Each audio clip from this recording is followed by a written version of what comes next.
You said, I don't know. but when you came forward to me, what I heard you say is, this is more, the reason we're coming public is because of the way we have been treated, because of the way our daughter has been treated.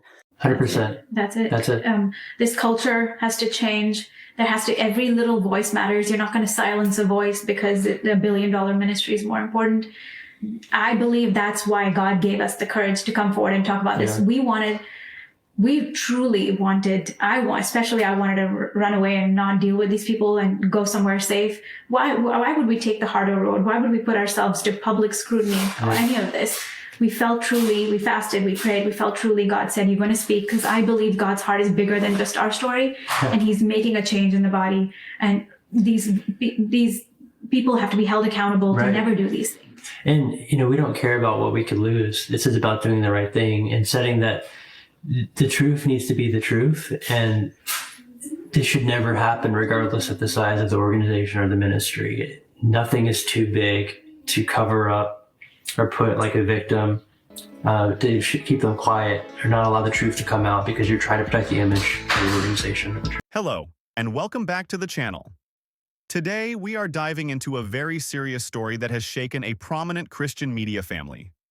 Allegations, conflicting statements, and heartbreaking details have surfaced, and it's a story that many say continues to expose deeper patterns of spiritual abuse and silence.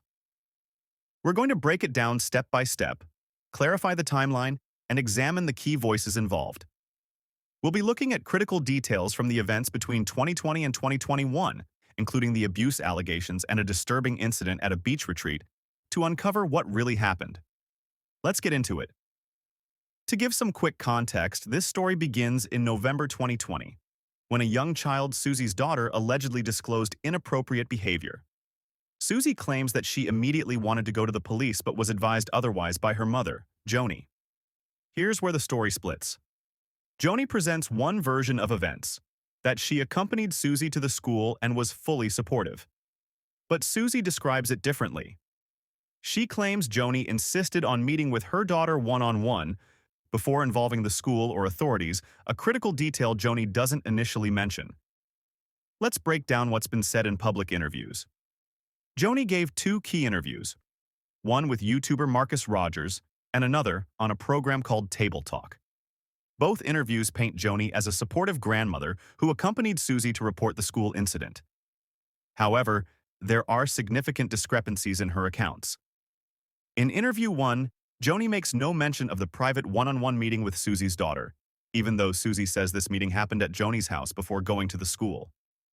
In interview 2, Joni finally acknowledges talking to her granddaughter, but downplays it, claiming the child didn't want to talk. These changing details raise important questions. Why was the one-on-one meeting initially left out? And why has Joni's version shifted over time? Fast forward to July 2021 during a family beach retreat. Here's where things escalate. Susie recounts a deeply unsettling event. Her daughter went upstairs to put on her swimsuit, and Pete, a family member, allegedly followed her. Susie says she felt a sudden panic, told Jonathan, her husband, and he rushed upstairs to find their daughter undressed with Pete standing there and immediately started to repeatedly apologize. Now, Joni tells a very different version of this event. She claims Pete was on the 3rd floor holding a fussy baby and was innocently looking at the city view with Susie's son when Jonathan arrived. However, Susie points out that Joni couldn't have witnessed this, as Joni was in the basement at the time, 2 floors away. So how could Joni describe what was happening upstairs in such detail? It's a troubling inconsistency. Susie and Jonathan firmly maintain that Pete's behavior was inappropriate and part of a disturbing pattern, connecting it to another incident in 2020 when Susie's daughter allegedly walked in on Pete naked. While Pete's hands weren't on the child in the beach incident, experts often note that grooming behaviors can escalate over time, which is why Susie and Jonathan take this seriously. Jonathan recalls the chaos that followed. His shock, Pete visibly shaking, and the family being divided over the situation. This was more than a moment of concern. It triggered deep division within the family, as Jonathan recounts his father immediately declaring Pete to be innocent, even after listening to their side of the story. To Jonathan and Susie, it felt like their voices, their concerns were dismissed. But this was just the beginning. In the hours and days following the incident, tensions escalated. Jonathan recounts an intense family meeting led by Marcus, where emotions ran high. Marcus locked the door, spoke about Daystar being under attack, and emphasized unity without addressing the core issue of what happened. Jonathan and Susie left that meeting feeling unheard, confused, and deeply unsettled. Instead of prioritizing the well-being of their daughter, the focus seemed to shift to protecting the Daystar name and its leadership.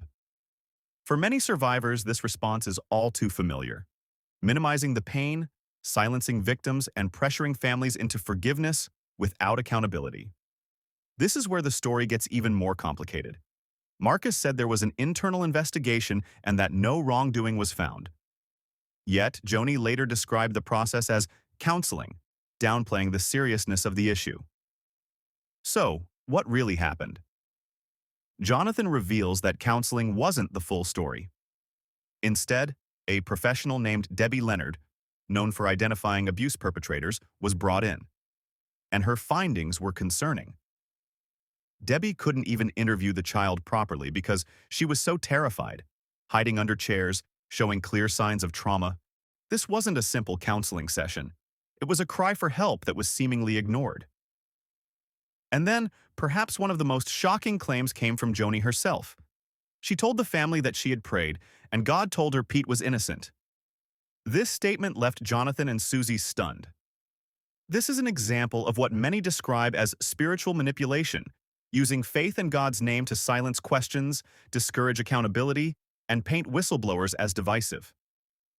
For Jonathan, family unity was weaponized as a godly virtue, urging them to overlook the pain and push forward as if nothing happened. One of the accusations Daystar leveled at Jonathan and Susie is that they're bringing this up now for sensationalism. But Jonathan has a clear response.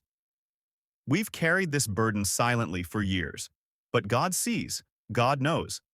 And this is about protecting others, not sensationalizing pain. Jonathan also shared a powerful moment where a church group, completely unaware of the situation, felt led to pray for his daughter. To him, it was a confirmation that God is still with them, even when others deny their truth.